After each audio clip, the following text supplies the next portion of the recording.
अक्सर आपने भी कोर्ट में यही देखा है कि लड़की जब एक केस करती है, एक कंप्लेंट फाइल करती है, तो उसके बाद दूसरी, दूसरी के बाद तीसरी, तीसरी के बाद चौथी, चौथी के बाद पांचवी, छठी, यानी एक पैकेज सा आपके ऊपर डाल दिया जाता है और आप और आपके माँ बाप कोर्टों के चक्कर काटते रहते हैं और पत्नी घर में आराम फरमाती रहती है।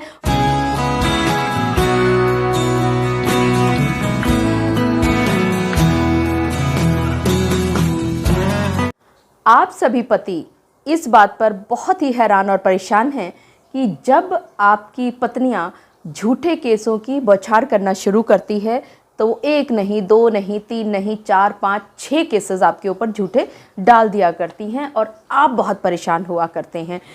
जी हाँ, आप सभी ने बिल्कुल ठीक समझा। ठीक इसी तरह का एक मामला पहुंचता है मध्य प्रदेश हाईकोर्ट में और जस्टिस ने कहा कि आजकल पति और उसके परिवार के खिलाफ 5 मामलों के पैकेज का चलन है और ये सब कहते हुए मध्य प्रदेश हाईकोर्ट ने 498A आईपीसी के दुरुपयोग पर चिंता व्यक्त की। आज के इस वीडियो में मैं आप सभी के साथ इसी केस का विस्तार से वर्णन करने वाली हूं। अगर आपके भी केस में इसी तरह की परिस्थितियां चल रही हैं तो जो ये नंबर दिया गया है, इस नंबर पर आप रिक्वेस्ट भेजें, इस केस का टाइटल लिखें, आप सभी को फ्री ऑफ कॉस्ट इस जजमेंट की कॉपी पहुंचा दी जाएगी। मैं एडवोकेट मोहिनी मोना आप सभी का पुनः स्वागत करती हूं और आप सभी देख रहे हैं आप सभी का पसंदीदा चैनल मोहिनी मोना एडवोकेट। अगर आपने मेरे इस चैनल को अभी तक सब्सक्राइब ना किया हो या आप मेरे इस चैनल के लिए नए हैं तो इसको जल्दी से जल्दी सब्सक्राइब कर दीजिएगा ताकि आपको इसी तरह के लीगल इन्फॉर्मेटिव वीडियोस की नोटिफिकेशन सबसे पहले मिल सके। सबसे पहले इस केस का टाइटल देखते हैं, Rajan and Nandita versus state of Madhya Pradesh station house officer. इसी तरह से एक और पिटीशन साथ में फाइल की गई थी, Meera versus the state of Madhya Pradesh station house officer. इन दोनों क्रिमिनल पिटीशंस को एक साथ सुना गया और इसमें जजमेंट भी एक साथ आई है आप सभी पतियों के फेवर में। और इन दोनों की दोनों पिटीशंस में 482 सीआरपीसी के तहत जो निहित शक्तियां हैं उन शक्तियों का प्रयोग करने के लिए गुहार लगाई गई थी मध्य प्रदेश हाईकोर्ट को, ताकि इन एप्लीकेंट्स के खिलाफ जो एक एफआईआर रजिस्टर की गई है 498A 323 और 34 आईपीसी की, उस एफआईआर को क्वैश कर दिया जाए। आइए पहले समझते हैं कि आखिरकार ये मामला क्या था। ये जो पत्नी है इस केस में, इस पत्नी ने एक एफआईआर लॉन्च की है 29/7/2018 को पुलिस स्टेशन महिला थाना इंदौर में। और वो यहाँ पर वो ये कहती हैं कि इनके माताजी और पिताजी ने शादी में करीबन 50 से 60 लाख रुपया खर्च किया और साथ ही उन्होंने इसके अलावा गोल्ड और सिल्वर के ऑर्नामेंट्स भी दिए।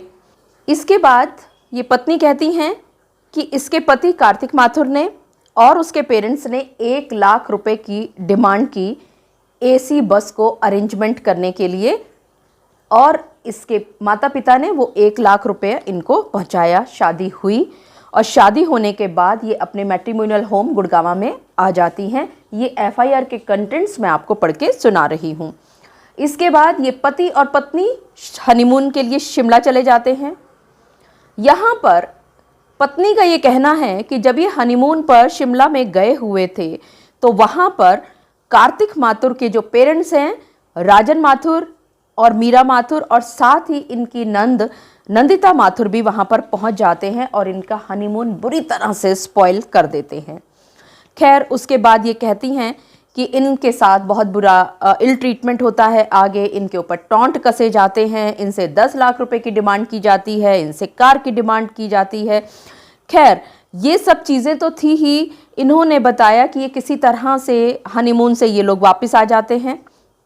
वापस आने के बाद कार्तिक माथुर जो इनका पति है वो 30 जून 2017 को ऑस्ट्रेलिया चले जाता है और ये पत्नी कहती हैं अपनी एफआईआर में कि वो इसलिए ऑस्ट्रेलिया चला जाता है ये कहते हुए कि वो सेटिस्फाई नहीं था, अनहैप्पी था इनसे, क्योंकि इनकी जो डिमांड थी वो पूरी नहीं होती है। ये कहती हैं आगे पत्नी कि कुछ दिन तक ससुराल में रहती हैं और इसके बाद इनको बहुत बुरी तरह से मारा पीटा जाता है और इनको 30 जुलाई 2017 को घर से बाहर निकाल दिया जाता है। ये पत्नी आगे एफआईआर लॉन्च करती हैं 29/7/2018 को इंदौर में। गौरतलब है यहाँ पर एक बात कि ये कहती हैं कि इनको ससुराल से 30 जून 2017 को बाहर निकाल दिया गया है मारपीट करके और एफआईआर लॉन्च हो रही है 29 जुलाई 2018 यानी कि 1 साल के गैप के बाद। इस एफआईआर में इन्होंने अपने पति कार्तिक के खिलाफ, अपनी जेठानी नंदिता माथुर के खिलाफ, अपनी सास मीरा माथुर के खिलाफ और अपने फादर इन लॉ राजन माथुर के खिलाफ 498A 323-34 आईपीसी में एक एफआईआर लॉन्च करवा दी। इस एफआईआर को लॉन्च होने के बाद 41A का नोटिस पहुंचता है इन सभी एक्यूज की तरफ। यहाँ पर राजन माथुर जी जो इस लड़की के ससुर जी हैं वो एक ईमेल लिखते हैं क्वेश्चन करते हुए कि ये एफआईआर रजिस्टर कैसे हुई है, क्योंकि इंदौर में इस लड़की ने जो एफआईआर लिखी है वहाँ की किसी भी एक घटना का वर्णन नहीं किया है। खैर ये एप्लीकेंट सभी लोग पहुँचते हैं मध्य प्रदेश हाई कोर्ट में और वहाँ पर गुहार लगाते हैं कि इस एफआईआर को क्वैश कर दिया जाए और इसके साथ साथ ये जितनी भी प्रोसीडिंग्स इस एफआईआर के हिसाब से चल रही हैं वहाँ पर ये भी क्वैश कर दी जाए, ख़त्म कर दी जाए, क्योंकि कभी भी कोई भी इनमें से कभी इंदौर में नहीं रहा। इंदौर में सिर्फ शादी भर हुई थी, यानी कि वेन्यू ऑफ मैरिज जो था वो इंदौर था। जो ये एप्लीकेंट्स हैं, जितने भी ये लोग पहुंचे हैं एफआईआर को क्वैश कराने के लिए मध्य प्रदेश हाई कोर्ट में, ये सभी लोग गुड़गांव में रह रहे हैं। और अगर इस पत्नी की बात की जाए तो इस पत्नी के माता पिता नवी मुंबई यानी महाराष्ट्र में रह रहे हैं, तो इंदौर में तो कोई रह ही नहीं रहा है। और यहाँ पर 482 सीआरपीसी के तहत इस एफआईआर को क्वैश कराने के लिए जो एप्लीकेंट्स पहुँचे हैं वो कहते हैं कि इंदौर तो सिर्फ एवेन्यू है, यहाँ पर कोई ऑफेंस नहीं हुआ है। इसका मतलब ये हुआ कि ये एफआईआर अगर यहाँ पर दर्ज की गई है तो ये सिर्फ और सिर्फ इन सभी लोगों को हैरान परेशान करने के लिए की गई है। अगर इस लड़की की बात की जाए, यानी ये जो कंप्लेनेंट है, ये कंप्लेनेंट ने ये घर अपनी मर्जी से छोड़ा है और मर्जी से छोड़ने के बाद पहले ये नवी मुंबई में जाकर के रही हैं अपने माताजी पिताजी के साथ और उसके बाद अब ये ऑस्ट्रेलिया में जाकर के रहना इन्होंने शुरू कर दिया है। इसके साथ साथ ये जो एफआईआर लॉन्च की गई है ये ठीक 1 साल के गैप के बाद की गई है। ये कहती हैं कि 30 जून 2017 को इनको घर से निकाल दिया गया था और एफआईआर लॉन्च हो रही है 29 जुलाई 2018 को। इन सभी बातों के अलावा इन एप्लीकेंट्स की एक और प्ली थी कि इनकी और इनके पति, यानी जो पति पत्नी के बीच में जो लड़ाई झगड़ा चल रहा था या ये कहें कि डिस्प्यूट चल रहा था, इनकी फैमिली सेटलमेंट प्रोसीडिंग्स भी हुई थी विक्टोरिया फैमिली कोर्ट में जो कि ऑस्ट्रेलिया में स्थित है। और दूसरी तरफ एक बात और कही कि जो एप्लीकेंट नंबर 1 राजन माथुर हैं, यानी कि जो ससुर हैं इस लड़की के, वो रिटायर्ड एयरफोर्स ऑफिसर हैं। नंदिता जो है उनकी डॉटर इन लॉ है और जो कि वाइफ है दक्ष माथुर, लेफ्टिनेंट कर्नल जो कि हैं एयरफोर्स में। यानी कि ये जो परिवार है बहुत ही अच्छा पढ़ा लिखा परिवार है, अच्छी पोस्ट पर ये नियुक्त हैं। और यहाँ पर अगर इस कंप्लेनेंट की जेठानी की बात की जाए तो वो अपने हस्बैंड के साथ रह रही थी। अभी टेम्परेली वो अपने सास ससुर के साथ रह रही है क्योंकि इसके जो हस्बैंड हैं वो जम्मू कश्मीर में पोस्टेड हैं। और ये सब बातें कहते कहते इन सभी एप्लीकेंट्स की तरफ से गुहार लगाई गई कि इनको बिना किसी बात के घसीटा गया है। ये जो 10 लाख रुपए की डिमांड और ये जो कार की डिमांड जो की जा रही है ये बिल्कुल ही फॉल्स और बेसलेस है। एक बात और कही गई यहाँ पर इन एप्लीकेंट्स के द्वारा कि 24/6/17 को, यानी कि शादी के दूसरे ही दिन, इस कंप्लेनेंट ने डिस्क्लोज किया कि शादी से पहले उनका किसी अन्य पुरुष के साथ या किसी अन्य लड़के के साथ रिलेशनशिप था।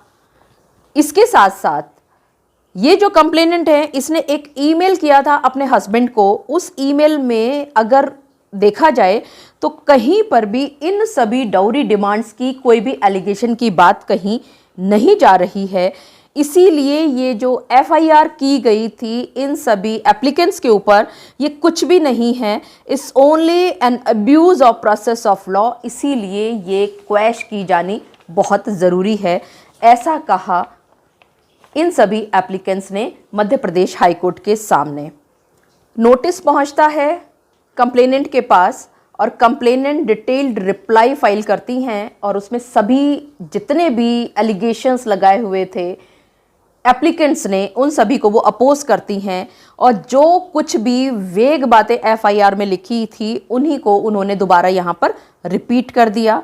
और उन्होंने यहाँ पर ये भी कहा कि उन्होंने जो भी एलिगेशंस लगाई थी इस एफआईआर में, ये सारी की सारी मैटर ऑफ एविडेंस हैं और क्योंकि ये एविडेंस के द्वारा ये साबित हो जाएंगी तो इसीलिए इस एफआईआर को क्वैश नहीं किया जाना चाहिए। और साथ ही साथ ये कंप्लेनेंट कहती हैं कि वो इंदौर की परमानेंट रेजिडेंट हैं, बल्कि उनके हस्बैंड कार्तिक ने ऑस्ट्रेलिया कोर्ट के अंदर एक्स पार्टी डिक्री गलत ली है।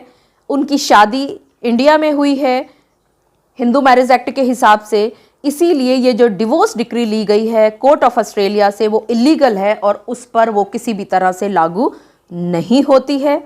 इसी के साथ साथ 482 सीआरपीसी के तहत एक और क्रिमिनल पिटीशन फाइल की जाती है for quashing of FIR mother in law Meera Mathur की तरफ से। यहाँ पर भी मेन कंप्लेनेंट ने रिप्लाई किया, लेकिन ये रिप्लाई उन्होंने स्वयं नहीं किया बल्कि थ्रू पावर ऑफ अटॉर्नी किया और पावर ऑफ अटॉर्नी बनाया उन्होंने अपने पिताजी सर्वेश माथुर को। और यहाँ एक बात देखने की रही कि इस सर्वेश माथुर का जो रेजिडेंस है वो नवी मुंबई दिखाया जाता है। पावर ऑफ अटॉर्नी की एग्जीक्यूशन के बाद ये जो वाइफ है नई मुंबई यानी नवी मुंबई से ऑस्ट्रेलिया चली जाती हैं और आज भी वो अभी ऑस्ट्रेलिया में रह रही हैं और यहाँ पर केस वो कंटेस्ट कर रही हैं सेशन कोर्ट इंदौर में और हाई कोर्ट में। और अगर एफआईआर के एलिगेशंस की बात की जाए तो एफआईआर में उन्होंने ठोक पीट कर सिर्फ एक एलिगेशन पर ज़्यादा जोर दिया है और वो ये रहा कि सास ससुर की डिमांड रही थी 10 लाख की और कार की। टॉन्ट वो दिखा रही हैं सास ससुर और जेठानी साहिबा के और ये कहती हैं कि उनको जुलाई 2017 में मारपीट के घर से निकाल दिया गया था। वहाँ से वो कहती हैं कि वो इंदौर में अपने पेरेंट्स के घर में चली गई हैं और वो आगे ये भी कहती हैं कि उनके पेरेंट्स ने इस मैटर को रिजॉल्व यानी कि सुलझाने की बहुत कोशिश की थी, लेकिन उसके सास ससुर एडमेंट रहे, जिद्दी रहे, अडिग रहे कि उनको 10 लाख रुपए और कार चाहिए ही चाहिए। और ये कंप्लेनेंट आगे कहती हैं एफआईआर में कि उनके साथ फिजिकल और मेंटल क्रुएलिटी बहुत ज़्यादा हुई है।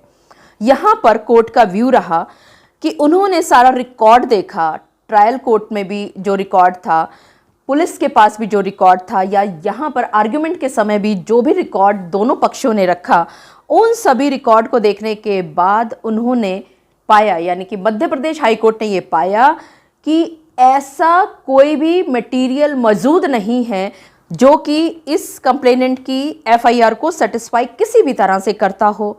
इसके साथ साथ मध्य प्रदेश हाई कोर्ट ने एक बात और कही कि ये जो डिले यानी कि ये जो गैप है 1 साल का, इस गैप के बाद एफआईआर लॉन्च की जाती है और यहाँ पर कोई भी कारण नहीं लिखा है किसी भी तरह का एफआईआर में कि ये 1 साल का गैप क्यों किया गया था। और अगर जुरिस्डिक्शन की बात की जाए तो जुरिस्डिक्शन के हिसाब से शादी होती है इंदौर में। इस लड़की ने यानी कि इस कंप्लेनेंट ने सिर्फ एड्रेस दिया है इंदौर का, लेकिन रिकॉर्ड पर उस बात को सपोर्ट करने के लिए उसने कोई भी मटेरियल नहीं रखा है कि वो वहाँ की निवासी है।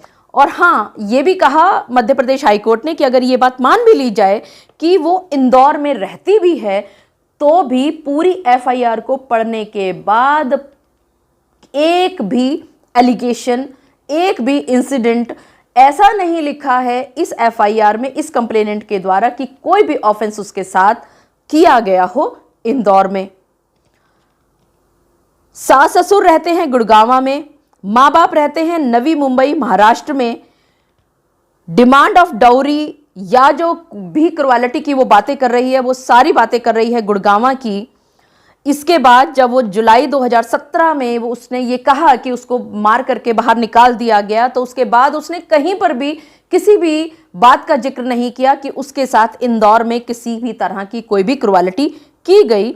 इसीलिए पुलिस स्टेशन महिला थाना जो कि इंदौर में स्थित है, उसने इस एफआईआर को गलत रजिस्टर किया है, ये कहा मध्य प्रदेश हाईकोर्ट ने। इसी तरह से मध्य प्रदेश हाईकोर्ट ने एक बात और कही कि अगर 323 आईपीसी को देखें तो वहां पर भी असॉल्ट के सिर्फ ओरल एलिगेशंस लगाए गए हैं इस कंप्लेनेंट के द्वारा। पूरे रिकॉर्ड में कोई एमएलसी नहीं है। इसके साथ साथ एफआईआर को रजिस्टर करने के लिए 1 साल का डिले है और इस डिले के लिए कोई भी एक्सप्लेनेशन, कोई भी एक्सक्यूज या कोई भी कारण नहीं बताया गया है। और अगर बात की जाए 10 लाख और कार की डिमांड के एलिगेशंस की, तो वो सिर्फ और सिर्फ जनरल एलिगेशंस नजर आते हैं। और हाँ, इसके अलावा हाईकोर्ट ने यह भी कहा कि 498 आईपीसी का ऑब्जेक्ट सिर्फ और सिर्फ पति और परिवार को सताना ही रह गया है। ज़्यादातर अगर केसेस देखे जाएं तो इस सेक्शन का मिसयूज़ हो रहा है।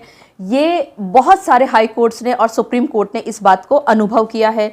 यहाँ पर Arnesh Kumar versus state of Bihar की जजमेंट का जिक्र किया गया, जो कि सुप्रीम कोर्ट के द्वारा पास की गई थी। सुप्रीम कोर्ट ने यहाँ पर ये कहा था अरनेश कुमार की जजमेंट के कि पति और उसके परिवार को बिना किसी बात के 498A में एक्यूज बना करके लपेटा जाता है।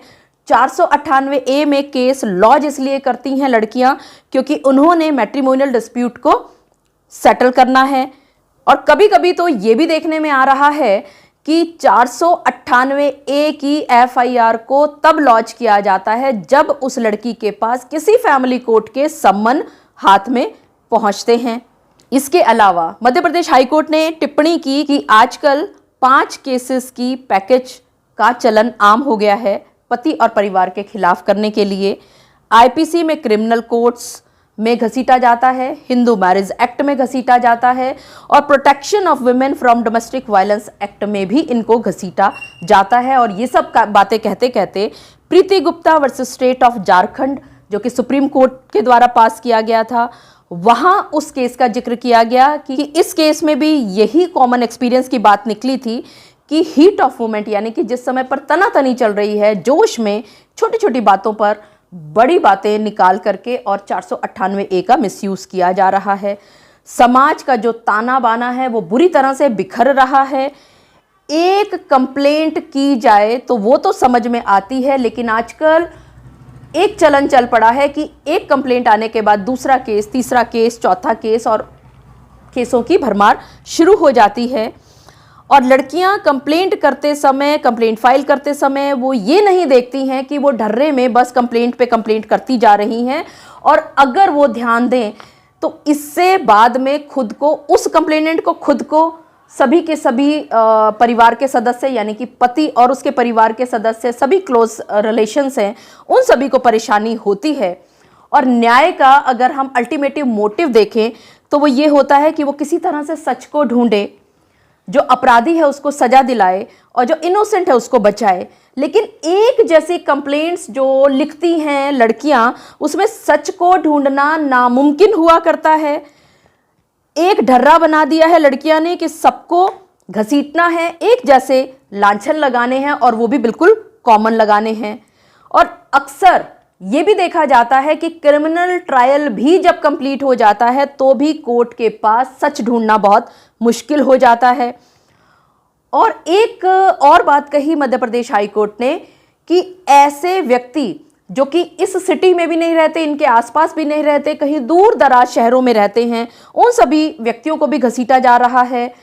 इसके अलावा जो रिश्तेदार कभी उनके घर में आए भी नहीं, उनके ऊपर भी 498A की धारा का मिसयूज किया जा रहा है। यहाँ पर कोर्ट के साथ साथ पुलिस महकमे को भी बहुत ज़्यादा ध्यान देने की आवश्यकता है। और एक्सपीरियंस ये कहता है कि जब आपका क्रिमिनल ट्रायल जब लंबा चलता है तो उससे कड़वाहट और ज़्यादा चलती है।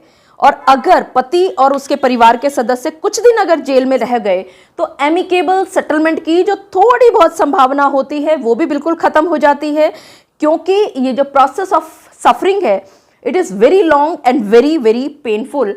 और ये कहते हुए Geeta Mehrotra versus state of UP, K Subba Rao versus state of Telangana के केसों का भी जिक्र किया गया और इसीलिए कहा गया कि हाईकोर्ट को 482 में निहित शक्तियों का प्रयोग अब अवश्य कर लेना चाहिए, क्योंकि ये केस मीडिएशन में भी गया था, वहां पर सेटल नहीं हुआ है।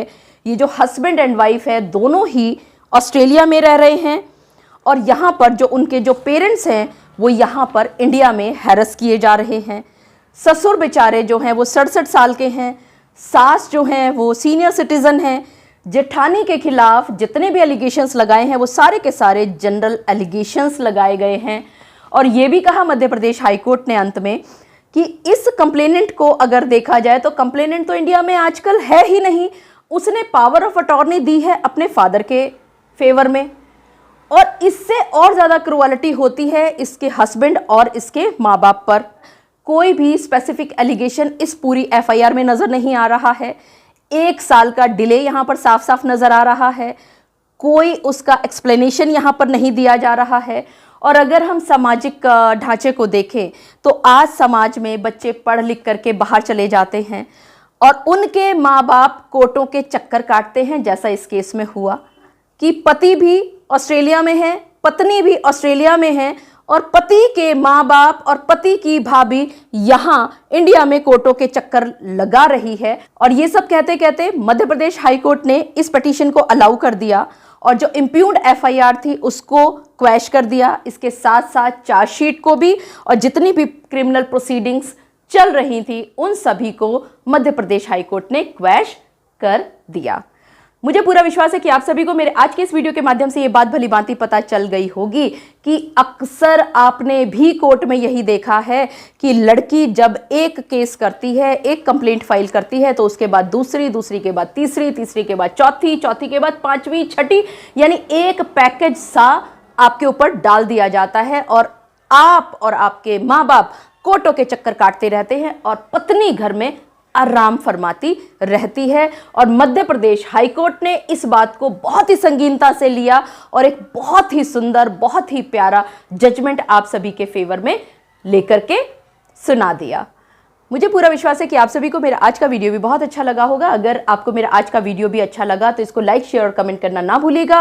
और हाँ, अगर आप मेरे इस चैनल के लिए नए हैं तो इसको जल्दी से जल्दी सब्सक्राइब कर दीजिएगा ताकि आपको इसी तरह के लीगल इन्फॉर्मेटिव वीडियोस की नोटिफिकेशन सबसे पहले मिल सके। अपना और अपने परिवार का बहुत अच्छी तरह से ध्यान रखिएगा। Thank you, take care, bye bye.